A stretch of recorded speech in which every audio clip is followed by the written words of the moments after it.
¿Te has preguntado por qué ciertos dolores en tu vida parecen no tener explicación? Hay heridas que no solo duelen, sino que también te transforman. La Biblia nos da una pista profunda en Romanos 8:28. Y sabemos que a los que aman a Dios, todas las cosas les ayudan a bien. Esto es, a los que conforme a su propósito son llamados. Este versículo no minimiza el sufrimiento, lo resignifica. Declara que incluso en el dolor, Dios está trabajando con un propósito eterno. Hoy veremos cómo ciertos dolores no son castigos, sino señales de que Dios te está preparando para algo mayor. Te mostraremos cómo identificar esos 3 tipos de dolor que revelan un llamado divino sobre tu vida. Si alguna vez sentiste que tus pruebas no eran en vano, este mensaje confirmará lo que tu alma ya sospechaba. ¿Estás listo para entender lo que Dios tiene reservado para ti? Hay dolores que no se explican con lógica humana. Momentos en los que el rechazo se presenta tan fuerte y tan inesperado que uno se pregunta si acaso Dios se ha olvidado de nosotros. ¿Por qué nos cierran puertas que tanto anhelábamos? ¿Por qué las personas que creíamos indispensables nos dan la espalda sin razón? ¿Por qué, a pesar de nuestras oraciones, ciertos vínculos se rompen sin que podamos hacer nada para impedirlo? La respuesta no siempre se revela de inmediato, pero a través de las Escrituras podemos comenzar a ver el patrón. Porque el rechazo, cuando viene bajo la mirada de Dios, no es destrucción, es redirección. La Biblia está llena de ejemplos donde el rechazo fue el punto de partida para un llamado más alto. Uno de los más poderosos es el de José. Él no solo fue rechazado por sus hermanos, sino traicionado, vendido y despojado de todo lo que le daba identidad. Lo echaron de su hogar, lo arrojaron a una cisterna y luego lo vendieron como esclavo a una tierra extranjera. Humanamente, ese nivel de dolor parecería suficiente para destruir a cualquier persona. Pero Dios estaba moviendo piezas en el tablero de la historia. En medio del rechazo, lo estaba posicionando para algo que ni siquiera José podía imaginar. Años después, cuando se convirtió en gobernador de Egipto y salvó a su familia y a toda una nación del hambre, pudo declarar con valentía en Génesis 50:20: vosotros pensasteis mal contra mí, mas Dios lo encaminó a bien. Esa frase contiene un principio espiritual profundo. No todo rechazo es maldad, no todo portazo es castigo. Hay rechazos que provienen de la mano de Dios porque Él sabe que si nos quedamos donde queremos, jamás llegaremos donde Él nos necesita. José necesitaba ser separado de su familia para poder desarrollar la madurez espiritual y emocional que su llamado requería. No podía ser el libertador de los suyos si primero no aprendía a depender de Dios en tierra extraña, en circunstancias injustas, en noches de soledad absoluta. Y tú que estás viendo este video, tal vez estás en esa misma etapa. Tal vez estás aún en la cisterna, sintiendo que nadie te ve. Pero Dios sí te ve. Y más aún, te está moldeando. El rechazo que más duele no es el que viene de los enemigos, sino el que proviene de aquellos a quienes más amamos. Cuando Jesús comenzó su ministerio, ¿sabías que los primeros en rechazarlo fueron los de su propio pueblo? En Lucas 4:24, Él declara: de cierto os digo que ningún profeta es acepto en su propia tierra. Las personas que lo vieron crecer, que conocían a su familia, que escucharon sus primeras enseñanzas, fueron las que se negaron a creer que en él había un llamado divino. Intentaron incluso arrojarlo por un precipicio. Es impactante cómo la gente puede pasar de la admiración al desprecio en cuestión de minutos, cuando la verdad que traes los confronta. Pero Jesús no permitió que ese rechazo detuviera su llamado. Lo usó como confirmación. Aquí hay una verdad que debes abrazar con fuerza. Cuando eres rechazado, no siempre es porque fallaste, muchas veces es porque has sido apartado. Y esa separación duele, claro que sí, porque los vínculos emocionales son reales. Porque uno invierte amor, tiempo, expectativas. Pero Dios no desperdicia nada de tu historia. Cada lágrima que derramaste al sentirte ignorado, abandonado o traicionado es recogida por Él. El Salmo 56, 8 dice: tú llevas la cuenta de mis huidas. Pon mis lágrimas en tu redoma. ¿Acaso no están todas en tu libro? Él no olvida tu dolor. Lo convierte en plataforma. A veces los lugares que soñamos no son los lugares que nos transforman. Hay personas que oran para permanecer en sitios que Dios ya ha marcado como temporales. Hay relaciones que se rompen no porque fallaste, sino porque Dios necesita que avances hacia lo desconocido. Abraham tuvo que dejar su tierra, su parentela, todo lo que conocía. No porque estuviera mal, sino porque era limitado comparado con lo que Dios había planeado. En Génesis 12, 1 leemos: vete de tu tierra y de tu parentela y de la casa de tu padre a la tierra que yo te mostraré. Esa instrucción no era cómoda, era una separación necesaria. El rechazo es incómodo porque nos enfrenta con el silencio. Nos obliga a mirar hacia adentro, a hacer preguntas difíciles. Pero en ese espacio Dios susurra verdades que no podríamos escuchar en medio del ruido de la aceptación humana. En ese espacio comienza la metamorfosis. Moisés fue rechazado tanto por los egipcios como por su propio pueblo hebreo. Después de matar al egipcio, intentó intervenir en una pelea entre dos hebreos, y uno de ellos le dijo: ¿quién te ha puesto por príncipe o juez sobre nosotros? Éxodo 2:14. Esa frase hirió el corazón de Moisés. Él pensó que estaba listo para liderar, pero Dios lo sabía, aún no lo estaba. Así que lo llevó al desierto. Allí, lejos de la multitud, de los aplausos, del rol de príncipe, Moisés fue moldeado. Y cuando estuvo listo, Dios se le apareció en la zarza ardiente. El desierto es la universidad del llamado. Y muchas veces entras a ella porque fuiste rechazado. Rechazado de una amistad que te hería.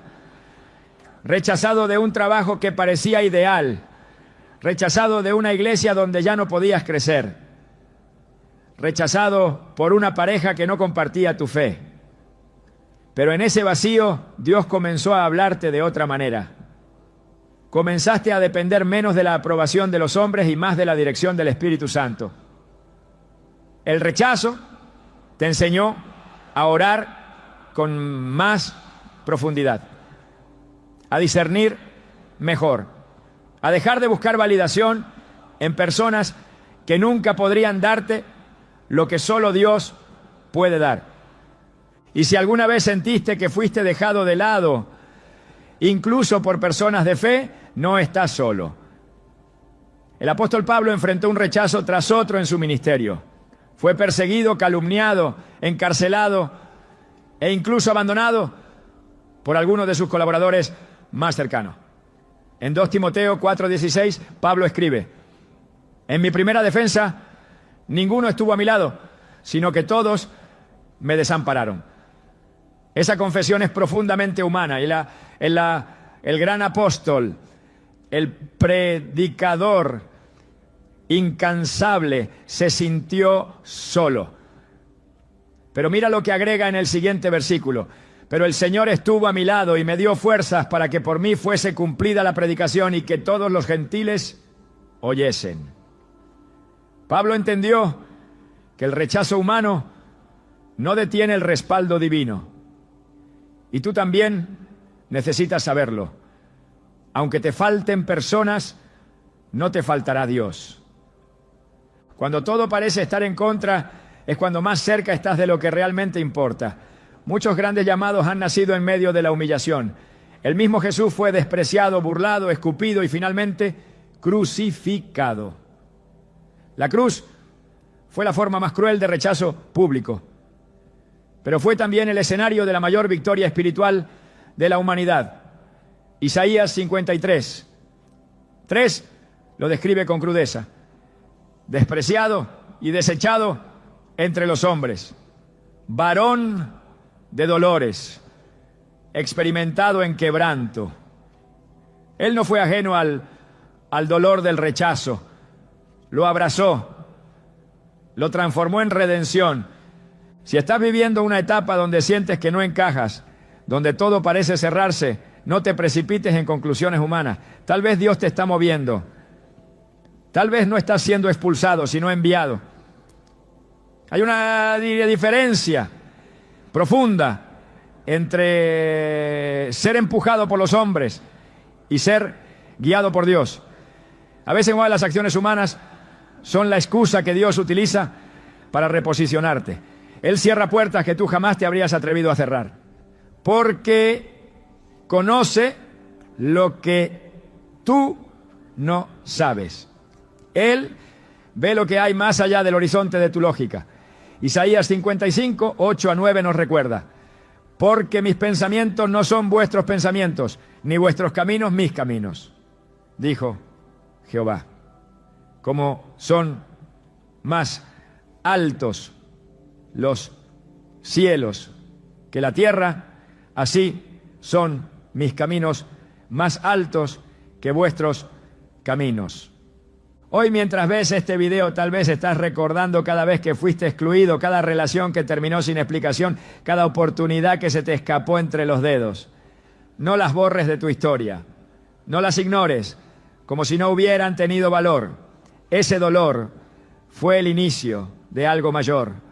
Cada lágrima que derramaste por sentirte fuera de lugar, cada oración que elevaste desde la soledad, cada noche de insomnio, preguntando por qué, todo eso fue contado, fue visto, fue tejido con propósito. Dios no escribe historias a media. Si te permitió vivir el rechazo, también te ha preparado un nuevo escenario. Uno donde ya no necesitarás rogar por ser aceptado, porque estarás exactamente donde Él quiere que estés. Uno donde tus heridas ya no serán vergüenza, sino credenciales. Porque cuando Dios te levanta después del rechazo, no solo te restaura, te promociona. Te muestra que el rechazo fue solo el primer capítulo de una historia de propósito y destino eterno. Nada expone con mayor crudeza nuestra fragilidad que la pérdida. Cuando algo o alguien que considerábamos seguro desaparece, nuestra alma entra en un terreno desconocido. La estabilidad se tambalea, el corazón se llena de preguntas y el futuro parece diluirse. Pero desde una perspectiva divina, el dolor de la pérdida no es un castigo arbitrario ni una interrupción sin sentido. En las Escrituras se revela como una herramienta poderosa de revelación espiritual. Dios no ignora la herida de la ausencia. Más bien, la utiliza para mostrar aquello que jamás podrá ser arrebatado. El propósito eterno que Él mismo ha depositado en cada vida. El libro de Job se convierte en uno de los testimonios más contundentes de esta verdad. La vida de Job fue sacudida de forma repentina y devastadora. Perdió bienes, salud, hijos y reputación. Cada área de su existencia fue tocada por la aflicción. Sin embargo, lo que emergió de su historia no fue una ruina sin sentido, sino una comprensión más profunda de Dios y de sí mismo. En medio del sufrimiento, Job pudo exclamar en Job 1:21, Jehová dio y Jehová quitó. Bendito sea el nombre de Jehová. Esta declaración no fue una resignación pasiva, sino una afirmación de fe nacida del reconocimiento de que, aunque lo externo puede desaparecer, lo que Dios ha sembrado en lo eterno no puede ser desarraigado. La pérdida, en su forma más intensa, nos separa de lo temporal para que podamos abrazar lo eterno. Cuando todo lo que antes ofrecía seguridad se desvanece, descubrimos qué es lo que verdaderamente sostiene nuestra vida. En Hebreos 12, 27, se habla de la sacudida de todo lo creado para que permanezca lo inconmovible. Esa sacudida no es solo histórica o profética, también es profundamente personal. Dios permite que ciertas cosas se pierdan porque no son parte del cimiento verdadero. Lo eterno no se descubre en la comodidad, sino en la crisis.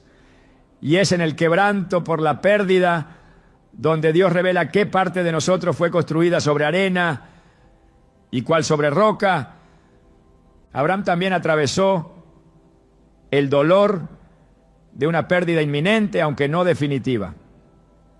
Cuando Dios le pidió que sacrificara a su hijo Isaac, lo condujo al límite de su fe.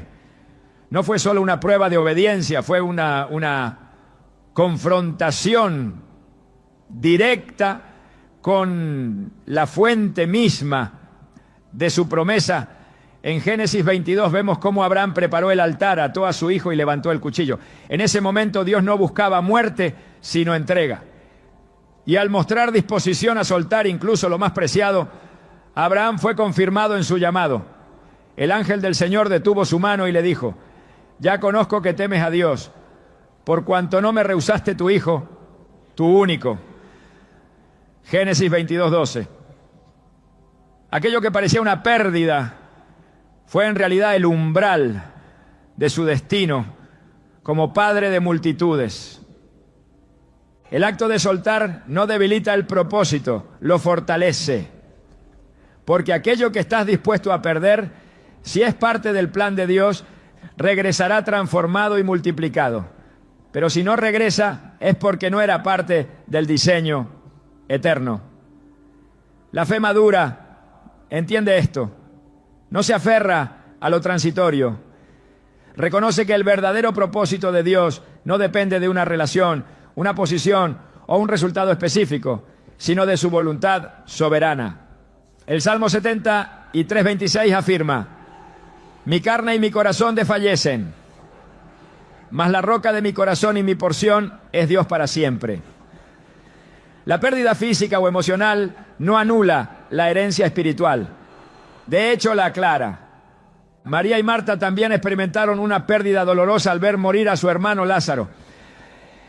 Ambas estaban convencidas de que si Jesús hubiera llegado antes, más pronto, su hermano no habría muerto. En Juan 11:21, Marta le dice a Jesús: Señor, si hubieses estado aquí, mi hermano no habría muerto. Pero lo que parecía una demora fue en realidad una oportunidad para una revelación mayor. Jesús respondió: yo soy la resurrección y la vida. El que cree en mí, aunque esté muerto, vivirá. Juan 11:25. La pérdida fue el escenario donde se manifestó una dimensión del poder de Cristo que no habría sido revelada en la salud, sino solo en la muerte. Lo que fue llorado como una tragedia se convirtió en una plataforma para glorificar a Dios. Cuando Dios permite la pérdida, no está destruyendo el propósito, sino limpiándolo de dependencias equivocadas. Muchas veces las bendiciones que recibimos terminan ocupando el lugar del dador. La pérdida entonces purifica la adoración. En lugar de mirar a lo que teníamos, nos obliga a mirar a aquel que siempre permanece. En Lamentaciones 3:22 a 23 leemos: por la misericordia de Jehová no hemos sido consumidos, porque nunca decayeron sus misericordias. Nuevas son cada mañana. Grande es tu fidelidad. Aun cuando todo a nuestro alrededor cambia, su fidelidad no cambia. Su llamado no se retrasa. Su plan no se detiene. El rey David conoció de cerca el dolor de perder un hijo. Después de su pecado con Betsabé, el hijo fruto de esa relación enfermó gravemente y murió. David ayunó, oró, clamó por misericordia, pero la pérdida fue inevitable. Cuando el niño murió, David se levantó, se lavó, cambió sus ropas y adoró a Dios. 2 Samuel 12:20. Este acto revela una comprensión que solo nace del quebranto. David entendió que aunque su corazón estaba herido, su posición ante Dios debía mantenerse. La adoración no era una reacción emocional, sino una declaración de quién era su Señor, incluso en medio del dolor. No todas las pérdidas son el resultado del pecado, pero todas las pérdidas son una oportunidad para reenfocar nuestro corazón. Jesús mismo vivió la experiencia de una pérdida total. En la cruz fue despojado de todo, su dignidad, su fuerza física, su compañía, incluso la percepción de la presencia del Padre. En Mateo 27:46 exclamó: Dios mío, ¿por qué me has desamparado? Ese grito encapsula el abismo del sufrimiento humano, el peso de la pérdida absoluta. Y sin embargo fue en esa aparente derrota donde se selló la victoria más grande. Porque en esa muerte, el propósito eterno fue revelado para toda la humanidad. La cruz no fue el fin del llamado de Jesús, fue su cumplimiento más alto. Lo que parecía el momento de mayor vacío fue en realidad el momento de mayor plenitud espiritual. Dios no ignora la pérdida, no la trivializa, pero tampoco la desperdicia. Cada vez que el corazón humano atraviesa el valle de la sombra de muerte, el cielo observa con atención, porque en ese valle se deciden destinos. En ese valle se revela el carácter. En ese valle se escuchan oraciones que jamás se harían en la cima de la montaña. En ese valle Dios se revela con una cercanía distinta. El Salmo 34:18 nos recuerda: cercano está Jehová a los quebrantados de corazón y salva a los contritos de espíritu. Esa cercanía no siempre se siente de inmediato, pero es real y transforma. Hay una enseñanza que recorre las páginas de la Escritura de principio a fin. Lo que se pierde en lo visible puede revelar lo que es inquebrantable en lo invisible. El apóstol Pablo expresó esta verdad en 2 Corintios 4:17 a Shoah, de 17, 8. Porque esta leve tribulación momentánea produce en nosotros un cada vez más excelente y eterno peso de gloria, no mirando nosotros las cosas que se ven, sino las que no se ven. Pues las cosas que se ven son temporales, pero las que no se ven son eternas. La pérdida entonces no es una interrupción del plan, es parte del proceso. El propósito eterno de Dios no depende de la estabilidad humana, no necesita la aprobación de los demás, ni se ancla en posesiones, posiciones o relaciones. Está fundamentado en su voluntad y sostenido por su poder. Cuando Él permite la pérdida, está despejando el camino para que avancemos sin cargas innecesarias. Como el agricultor que poda la vid, no por crueldad, sino para que dé más fruto. Juan 15:2 afirma: todo pámpano que en mí no lleva fruto, lo quitará. Y todo aquel que lleva fruto, lo limpiará, para que lleve más fruto. Si estás atravesando una etapa de pérdida, no corras a llenarla con cualquier cosa.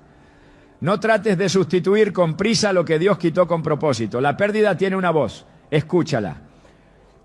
Tiene una dirección, síguela. Tiene una lección, apréndela. Y sobre todo tiene un límite. No puede tocar lo que Dios ha determinado para ti en la eternidad. Todo lo que es parte de su propósito será preservado, fortalecido y redimido. Lo demás o será removido para que su gloria se manifieste con mayor claridad. Existen momentos en la vida del creyente en los que el mayor dolor no proviene de lo externo, sino de lo que ocurre en lo más profundo del alma. No se trata de una pérdida visible ni de un rechazo evidente. Se trata de una fractura interna, silenciosa, que descompone la percepción, debilita el ánimo y deja al espíritu en un estado de vulnerabilidad total. Este quebranto interior no siempre tiene palabras, pero tiene peso, tiene una carga que parece ir más allá de lo soportable. No hay herida externa que se compare con el estremecimiento que se produce cuando el corazón, el pensamiento y la fe misma son sacudidos desde dentro. Es en ese lugar, en ese valle de quebranto invisible, donde Dios realiza las obras más profundas en quienes ha llamado para algo mayor. En las Escrituras, el quebranto interior no es una excepción para los escogidos, sino una constante. Antes de cualquier envío hay un vaciamiento. Antes de toda transformación hay un colapso del viejo yo. David, el hombre conforme al corazón de Dios, no fue llamado desde un trono ni desde una posición de honor. Fue llamado desde la soledad del campo, pero fue formado en las noches oscuras del alma. Después de su pecado, escribió en el Salmo 51, 17: los sacrificios de Dios son el espíritu quebrantado. Al corazón contrito y humillado no despreciarás tú, oh Dios. Este versículo no es una afirmación teórica, es una vivencia. David sabía que lo que agrada a Dios no es la apariencia de fuerza, sino la autenticidad del alma quebrada que se vuelve a Él con sinceridad total. El quebranto interior es el terreno donde Dios siembra verdades que no pueden ser entendidas desde la comodidad. No es en los días de celebración donde se descubren los tesoros eternos, sino en los días de silencio, en los momentos donde la confusión y el desaliento se vuelven densos. Es ahí donde el alma aprende a discernir lo que antes ignoraba, donde la fe deja de ser una doctrina y se convierte en dependencia absoluta. Jeremías, el profeta, llamado desde el vientre, experimentó ese tipo de quebranto cuando dijo en Lamentaciones 3:17-18: me alejé de la paz, olvidé lo que es la dicha, y dije, pereció mi fuerza y mi esperanza en Jehová. Y sin embargo, desde ese mismo abismo surgió una de las afirmaciones más luminosas de toda la Escritura: por la misericordia de Jehová no hemos sido consumidos, porque nunca decayeron sus misericordias. Lamentaciones 3:22. Dios no rompe para destruir, rompe para reconstruir de una manera que el alma jamás podría lograr por sí sola. Jesús enseñó este principio al hablar del grano de trigo que debe caer a tierra y morir para llevar fruto. En Juan 12:24 declaró: de cierto os digo que si el grano de trigo no cae en tierra y muere, queda solo, pero si muere, lleva mucho fruto. Este morir no es físico, es interno. Es el morir a la imagen que se había formado de uno mismo. Es la muerte de expectativas humanas, de deseos egoístas, de seguridades artificiales.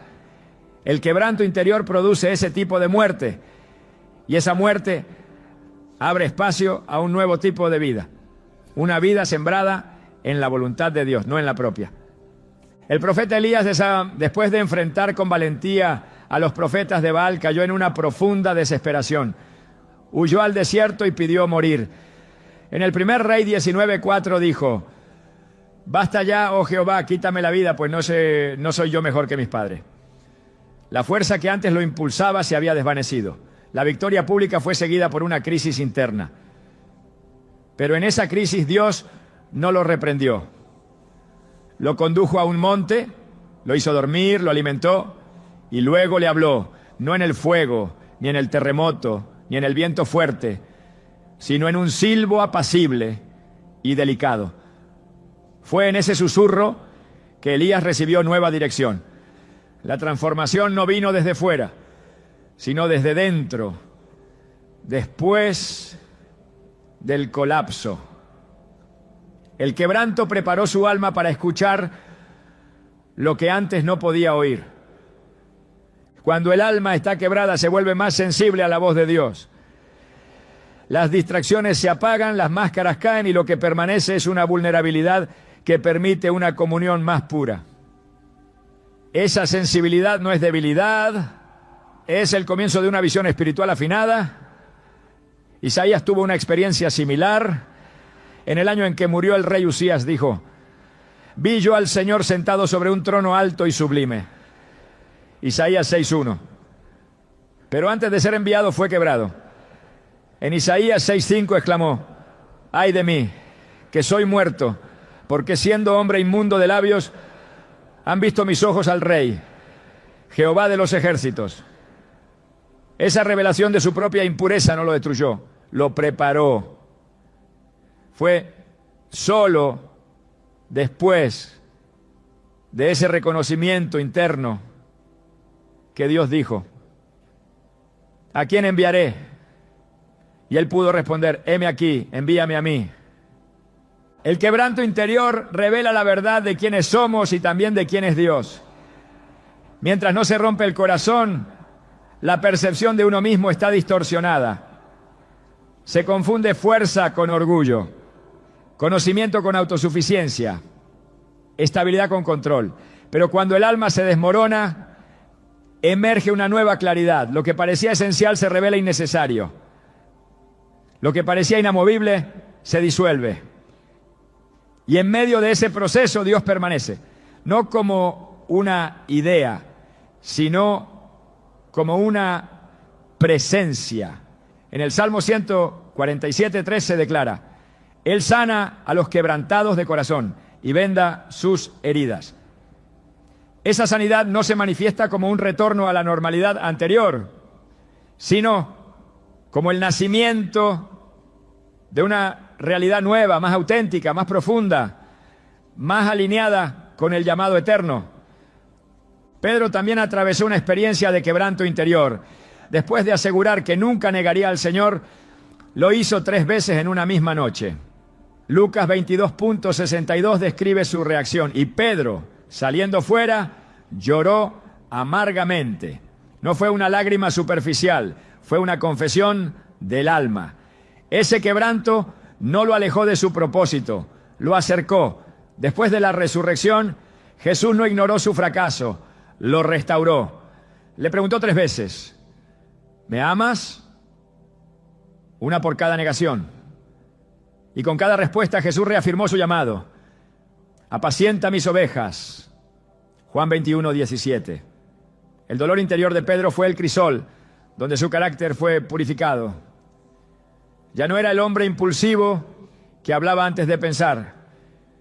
Era el pastor moldeado por la gracia, listo para liderar con humildad y compasión. El quebranto también abre espacio para la dependencia. Donde antes había confianza en la propia capacidad, ahora hay conciencia de la necesidad absoluta de Dios. El apóstol Pablo entendió esta realidad cuando habló de su aguijón en la carne. 3 veces pidió ser liberado, pero la respuesta de Dios fue: bástate mi gracia, porque mi poder se perfecciona en la debilidad. 2 Corintios 12:9. Pablo no fue liberado del dolor, pero fue elevado por la gracia. El quebranto no se fue, pero la perspectiva cambió. Lo que antes parecía un obstáculo se convirtió en el canal donde fluía el poder divino. No hay mayor madurez que la de aquel que ha aprendido a ver en su propia fragilidad una puerta abierta a la fortaleza de Dios. En todo proceso de transformación espiritual, el alma debe ser despojada. Y ese despojo, aunque doloroso, es esencial. Lo que no es quebrado no puede ser reconstruido. Lo que no es enfrentado no puede ser transformado. Por eso, el quebranto interior no es una maldición, es un privilegio. Es la marca de quienes han sido separados para una obra mayor. No se trata de buscar el dolor, sino de no huir de él cuando Dios lo permite. Porque ese dolor, lejos de ser una señal de fracaso, es evidencia de formación. Es la prueba de que el alfarero está moldeando la vasija con intención y detalle. La promesa que acompaña al quebranto es que no durará para siempre. En Isaías 61:1, la misión del Mesías fue anunciada con estas palabras: el Espíritu de Jehová el Señor está sobre mí. Me ha enviado a vendar a los quebrantados de corazón. Te lo sabemos. Jesús vino no solo a salvar, sino a restaurar, no solo a perdonar, sino a sanar desde lo más profundo. Todo corazón roto bajo la voluntad de Dios está en proceso de ser rediseñado para aportar gloria. La oscuridad, que ahora parece interminable, es solo el fondo sobre el cual la luz de Dios brillará con mayor intensidad. Hay dolores que no cesan cuando oramos, ni se explican cuando analizamos. Momentos en los que la espera se convierte en una habitación sin ventanas, donde el alma tropieza con preguntas sin respuesta. Uno se levanta con fe, camina unos pasos con esperanza y de pronto tropieza otra vez con el mismo muro invisible. El no sé por qué. Esta clase de dolor no grita, pero pesa. No tiene nombre, pero permanece. No encuentra causa inmediata, pero tampoco muestra señales de marcharse. Sin embargo, en el reino de Dios, el sufrimiento no explicado no es una pérdida sin valor. Es la prueba de que un proceso invisible está ocurriendo. Uno que más adelante será comprendido. En el Evangelio, según Juan, hay una escena que desafía la lógica. Jesús se encuentra con un hombre ciego de nacimiento y sus discípulos, atrapados en la lógica del castigo, preguntan: ¿quién pecó, este o sus padres, para que haya nacido ciego? Juan 9:2. La respuesta de Jesús desmantela toda su estructura mental. No es que pecó este ni sus padres, sino para que las obras de Dios se manifiesten en él. Juan 9:3. Esa respuesta cambia la perspectiva de todo lo que no entendemos. El sufrimiento de años no fue castigo, fue preparación. La ceguera no fue maldición, fue escenario. Aquello que parecía una desgracia sin explicación era en realidad la base sobre la que Dios revelaría su poder. Así es con aquellos dolores que duran más de lo que quisiéramos. No son ausencia de Dios, son plataformas donde Él decidirá manifestarse en el momento preciso. A veces no se trata de cuánto entendemos, sino de cuánto resistimos sin rompernos por dentro. El alma clama por comprensión, pero Dios responde con perseverancia. No porque se complazca en el silencio, sino porque conoce el momento exacto en el que la revelación no solo será comprendida, sino abrazada. En Deuteronomio 29 está escrito: las cosas secretas pertenecen a Jehová nuestro Dios, mas las reveladas son para nosotros. Hay temporadas donde lo único que se nos concede es la fidelidad en lo oculto. Caminar por un sendero sin señales no significa estar perdido. Significa estar confiando en la dirección de quien ve más allá de lo visible. La espera prolongada en medio del dolor produce una clase de fe que no se obtiene con teorías. Es una fe despojada de expectativas humanas, refinada en el fuego de lo incomprensible. Abraham recibió una promesa, pero tuvo que esperar años para verla cumplida. La espera no fue decorativa, fue formativa.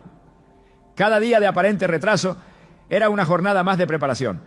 Romanos 4:20 afirma: no dudó por incredulidad de la promesa de Dios, sino que se fortaleció en fe, dando gloria a Dios. Esa fortaleza no vino del cumplimiento, sino de la espera.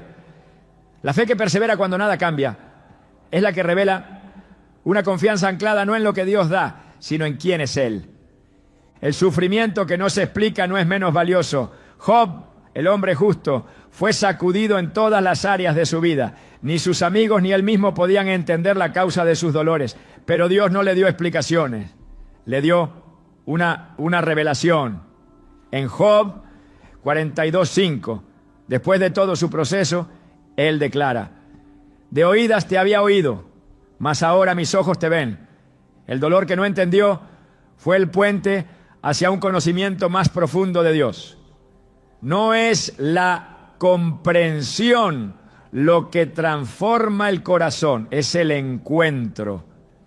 Y muchas veces ese encuentro solo es posible cuando la autosuficiencia ha sido desmantelada por el sufrimiento inexplicable.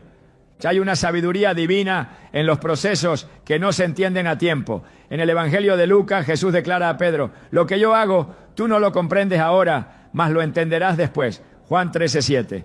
Esa frase no fue solo para Pedro, es un principio eterno. Dios actúa en nuestras vidas con una mirada que abarca la eternidad, mientras nosotros solo vemos el fragmento del presente. Lo que hoy parece caos, mañana será coherencia. Lo que ahora se siente como abandono, más adelante será recordado como protección. Lo que hoy duele, mañana dará fruto. Pero ese mañana no llega de inmediato. Llega cuando el corazón ha sido preparado para verlo sin resentimiento, sin queja, sin duda. El tiempo de espera también es el tiempo de edificación. Mientras el alma atraviesa el valle sin mapas, Dios está plantando raíces invisibles que sostendrán el peso del propósito por venir. El árbol que será alto necesita raíces profundas, y esas raíces no se forman en los días de abundancia, sino en los días de necesidad. El apóstol Pablo escribió en 2 Corintios 4:8-9: estamos atribulados en todo, mas no angustiados, en apuros, mas no desesperados, perseguidos, mas no desamparados, derribados, pero no destruidos. Esa declaración no es la negación del dolor, es la afirmación de que hay algo que permanece en medio de él. La tribulación no destruye al que sabe en quién ha creído. El plan de Dios nunca se retrasa, aunque la espera parezca eterna. Hay una fidelidad inalterable en su manera de cumplir. Cuando el pueblo de Israel clamaba desde Egipto, sintiendo el peso de la esclavitud, Dios escuchó su gemido. Éxodo 2:24 dice: oyó Dios el gemido de ellos y se acordó de su pacto. No fue que Dios lo había olvidado, sino que el tiempo del cumplimiento aún no había llegado. La liberación no comenzó con Moisés en el palacio. Comenzó con gemidos en la oscuridad. Dios no actúa solo cuando lo vemos, actúa cuando lo necesitamos, aunque no lo percibamos. El dolor sostenido no es un error en la historia del creyente. Es una página crucial que está siendo escrita con intencionalidad divina. En Hebreos 12:11 se afirma: es verdad que ninguna disciplina al presente parece ser causa de gozo, sino de tristeza, pero después da fruto apacible de justicia a los que en ella han sido ejercitados. El después es la promesa. El proceso duele, pero el resultado permanece. El propósito no se construye con impulso, sino con firmeza. Y esa firmeza se forja cuando el alma, aún sin entender, elige confiar. Lo que Dios está desarrollando en el silencio no es ausencia, es madurez. El alma que no recibe respuesta inmediata aprende a escuchar los susurros. Aprende a distinguir entre emoción y dirección, entre deseo y voluntad. Y eso no ocurre en los días claros, sino en los días nublados.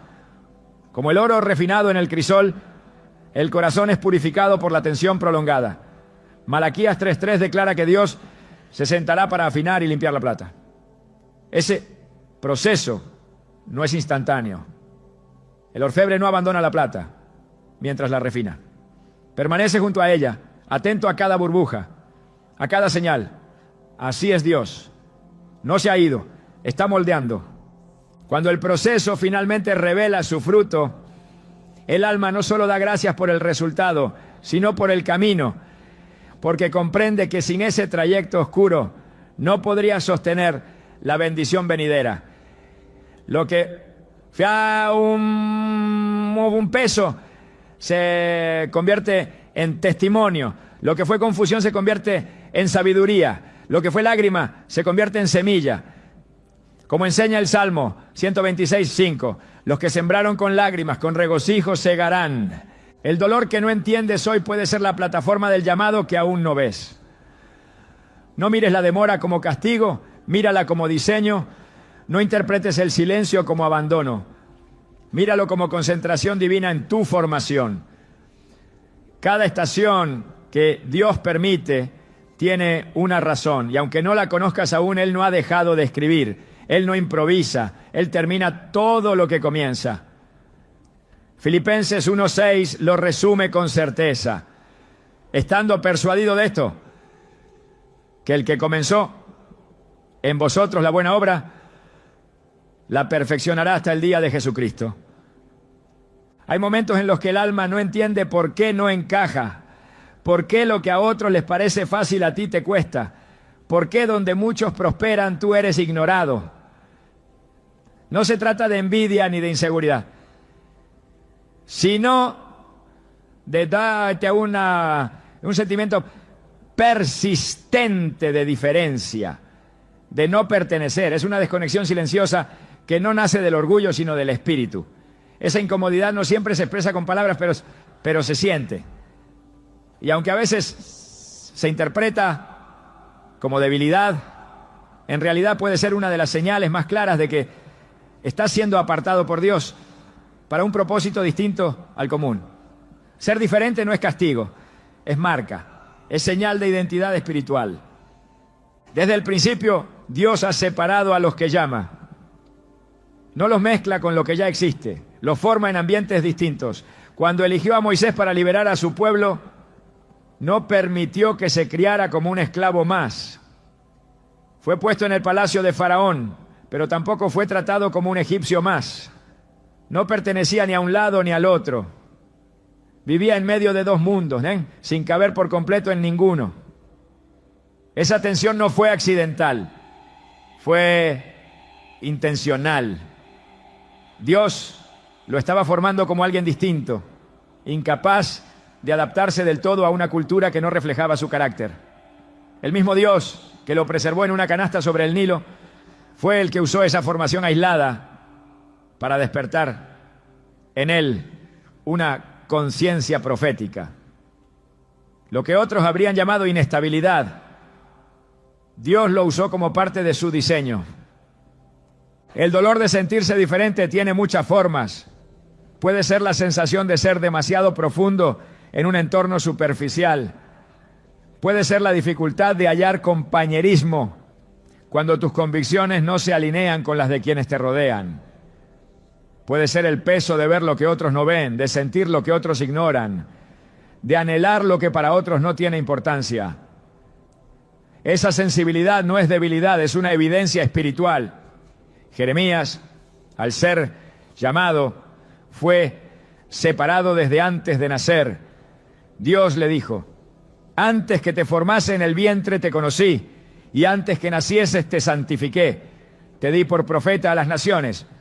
Jeremías 1:5. Esa santificación no fue una etiqueta religiosa, fue una consagración radical. Jeremías vivió con una carga que no todos compartían. Lloraba por una nación que rehusaba escuchar. Fue incomprendido, aislado y perseguido. Pero ese dolor fue parte de su identidad profética. No podía callar lo que Dios había puesto dentro de él, aunque esa voz lo separara del favor de los hombres. Cuando Dios marca a alguien con un propósito mayor, le concede una sensibilidad especial. Esa sensibilidad es el canal por donde Él revela verdades que no pueden recibirse en medio de la indiferencia. Pero con ella viene un tipo de sufrimiento que no todos comprenden. El dolor de la diferencia es el precio de la visión. José soñó y sus sueños lo hicieron blanco de la envidia de sus hermanos. No fue por su arrogancia que fue rechazado, sino por la semilla de grandeza que había en su espíritu. Génesis 37 muestra cómo sus propios hermanos lo odiaban por lo que él veía, no por lo que había hecho, sino por lo que representaba. Lo aislaron, lo vendieron, intentaron silenciar su destino, pero lo que parecía una pérdida era el inicio de un camino trazado por Dios. Su diferencia era la clave de su propósito. El llamado a ser distinto no siempre es bienvenido. Hay una presión constante a conformarse, a diluir las convicciones para ser aceptado, a bajar la voz para no incomodar. Pero el reino de Dios no avanza por medio de la conformidad, sino por medio de la separación. Cuando Elías se enfrentó a los profetas de Baal, no buscó apoyo popular ni consenso. Se paró solo en el monte Carmelo, desafiando a una nación entera que había mezclado verdad con idolatría. Su aislamiento no fue debilidad, fue señal de su consagración.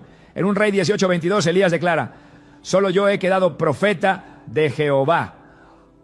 Esa soledad no fue abandono, fue una distinción divina. Dios no necesita multitudes para manifestarse, necesita corazones completamente entregados. La diferencia no siempre se expresa en acciones visibles, muchas veces se manifiesta en una carga espiritual. Daniel, aunque vivía en un entorno pagano, mantenía un estilo de vida que lo separaba. Su dieta, su oración, su integridad eran expresiones externas de una diferencia interior. En Daniel 6 se nos muestra cómo su fidelidad a la oración lo llevó al foso de los leones. Pero fue esa misma fidelidad la que preservó su vida y testificó del poder de Dios.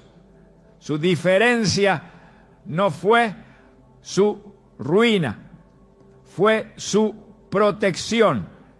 El cielo cierra boca que la tierra no puede controlar, y lo hace con aquellos que han sido apartados. El dolor que provoca sentirse distinto puede convertirse en una plataforma de autoridad espiritual si se comprende desde la perspectiva correcta. No se trata de buscar la diferencia como un fin en sí misma, sino de reconocer que cuando Dios separa a alguien, no lo hace para aislarlo, sino para santificarlo. La palabra santo significa precisamente apartado. La santidad no es un conjunto de reglas, es una posición espiritual. Y esa posición, cuando es verdadera, produce incomodidad en ambientes que no están alineados con el propósito de Dios. La separación también purifica la motivación. Cuando se es aceptado por todos, es fácil confundir la afirmación humana con el respaldo divino. Pero cuando se es dejado de lado, cuando se es criticado por mantenerse firme en convicciones que otros han abandonado, se revela lo que realmente mueve el corazón. Jesús mismo declaró en Juan 15:19: si fuerais del mundo, el mundo amaría lo suyo, pero porque no sois del mundo, por eso el mundo os aborrece. Esa tensión es evidencia de pertenencia a un reino distinto. No se trata de antagonismo, sino de identidad. El alma que ha sido llamada por Dios no puede encajar donde no pertenece. La diferencia no es solo entre el mundo y los que siguen a Cristo. A veces, incluso entre creyentes, hay quienes han sido separados para misiones específicas que otros no comprenden. Pablo y Bernabé fueron apartados por el Espíritu Santo en medio de la iglesia en Antioquía y enviados con una unción distinta. Hechos 13:2 dice: apartadme a Bernabé y a Saulo para la obra a que los he llamado. No fue el liderazgo humano quien los eligió, fue Dios. Y esa elección implicó una ruta distinta, desafíos distintos, frutos distintos. No todos entendieron su llamado, pero ellos no necesitaron comprensión, solo obediencia. Ser apartado para algo mayor no significa superioridad, significa responsabilidad. Cuanto más alto el llamado, más estrecho el camino.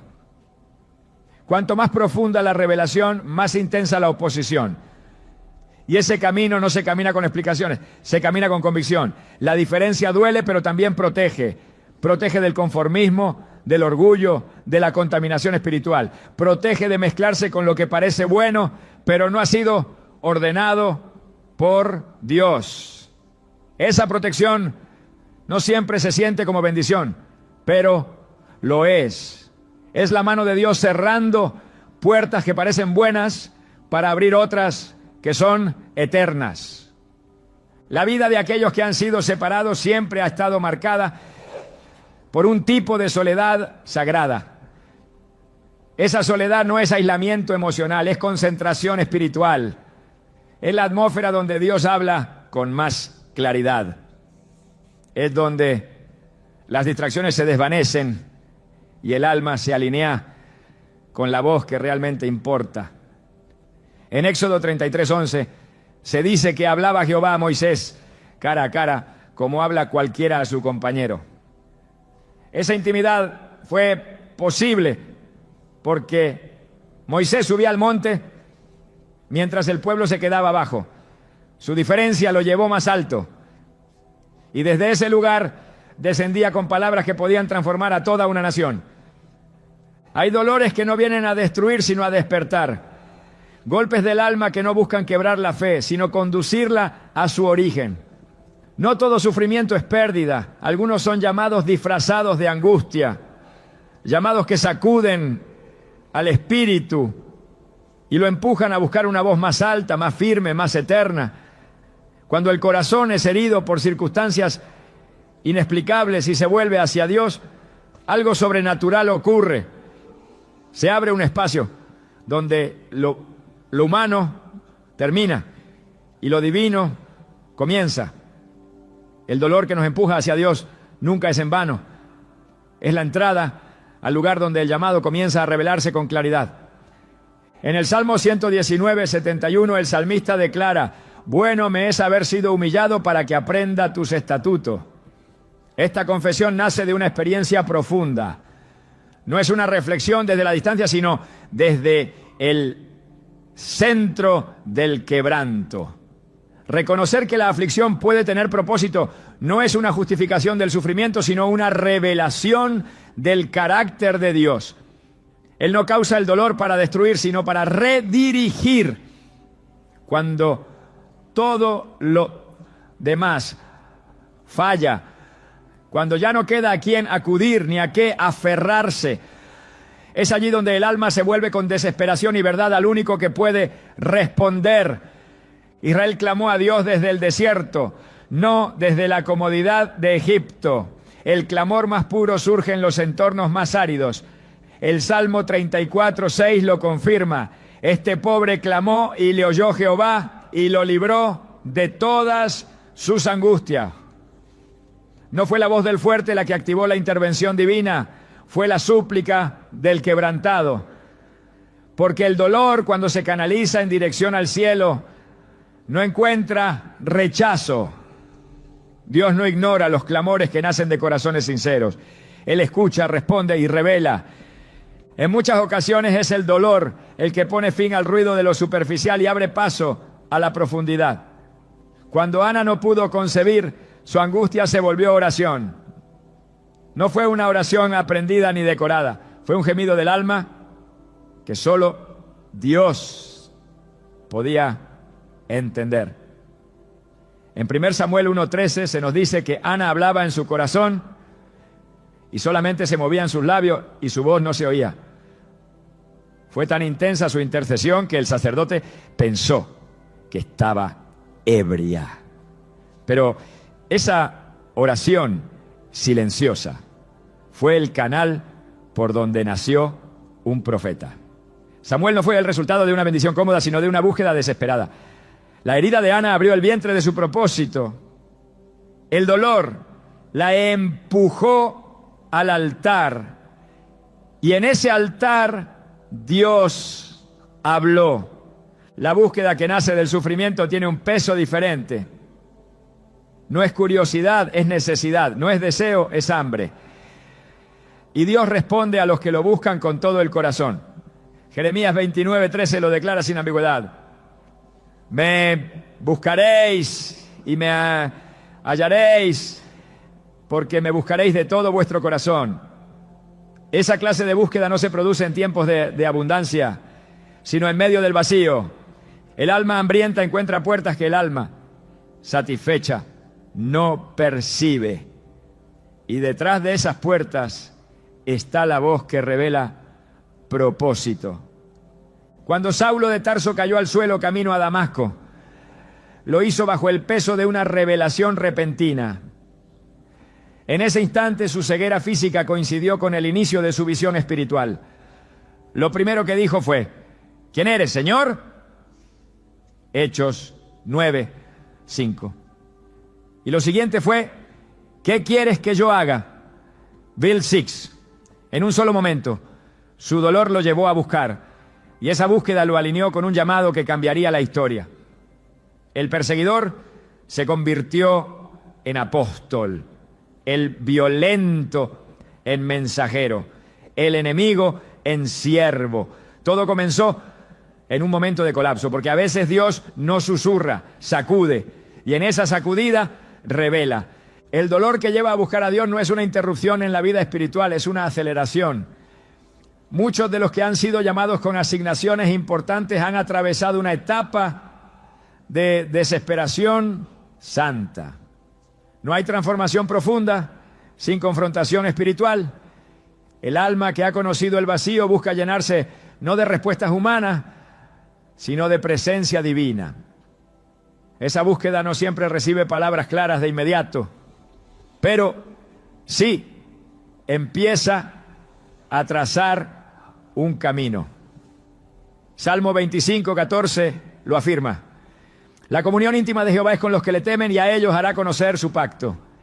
Esa intimidad no se fabrica, se accede por medio del quebranto. Dios no está distante del dolor que te obliga a doblar rodillas. De hecho, es en esa postura donde muchas veces comienza la revelación. La oración que nace del dolor no necesita estructura, solo sinceridad. El alma que ha sido herida no quiere teorías, necesita dirección. Y Dios no se queda callado frente a esa clase de clamor. Él responde, y su respuesta transforma, porque no solo sana, también comisiona, no solo consuela, también envía.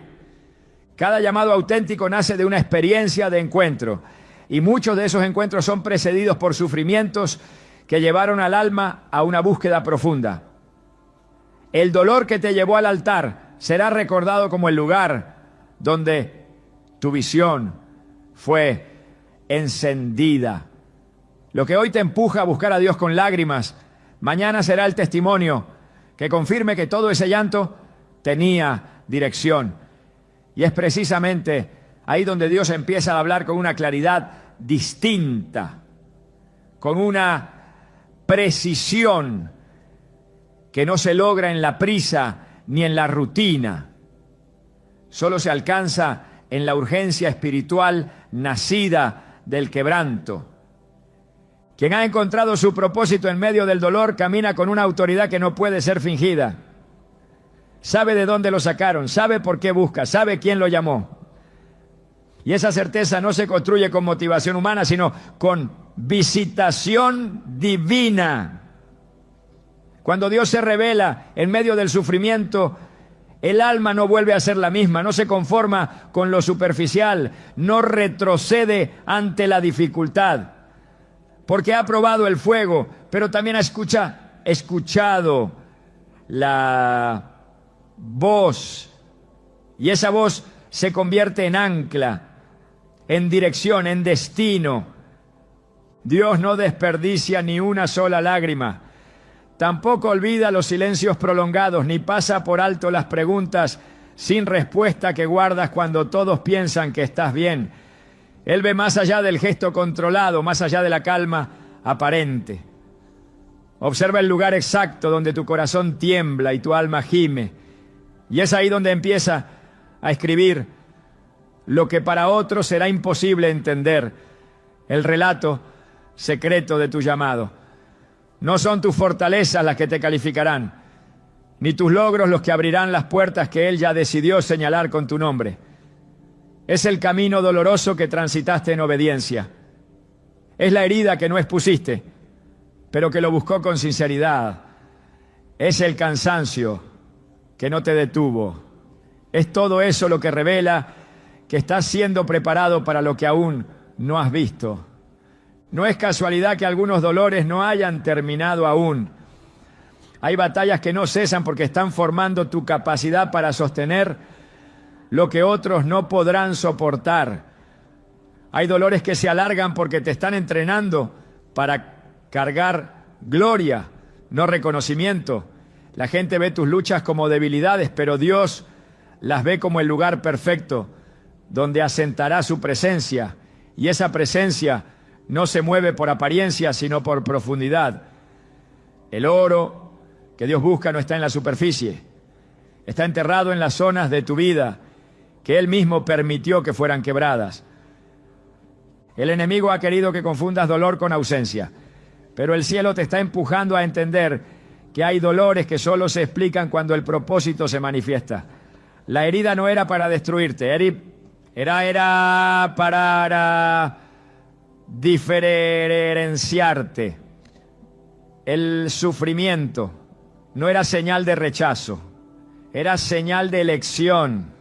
Y cuando por fin mires hacia atrás y veas todo el camino recorrido, entenderás que cada momento oscuro fue parte de una coreografía sagrada que te estaba formando con precisión.